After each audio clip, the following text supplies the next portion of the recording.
Amaigri du corps et du visage, très affaibli dans sa démarche, Patrick Balkany a quitté la prison de Fleury-Mérogis ce matin.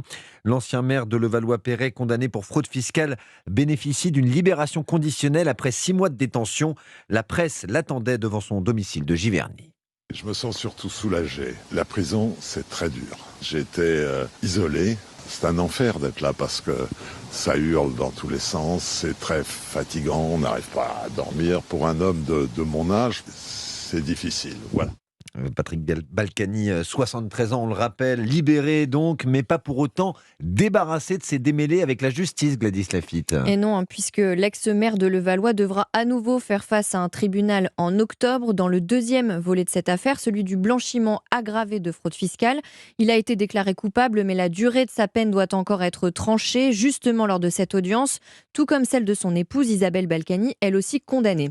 Mais Patrick Balkany est aussi mis en cause dans 2 autres dossiers qui lui valent 2 mises en examen. La première pour détournement de fonds publics. Il est soupçonné d'avoir utilisé des chauffeurs payés par la ville à des fins personnelles. Et la seconde pour abus de biens sociaux et prise illégale d'intérêt. Une affaire qui concerne aussi d'autres protagonistes sur fond d'usage détourné de locaux appartenant à la ville de Levallois. Ces 2 enquêtes sont toujours en cours et parallèlement, il doit rembourser sa dette au fisc français qui s'élève à 4 millions d'euros. Merci Gladys Laffitte.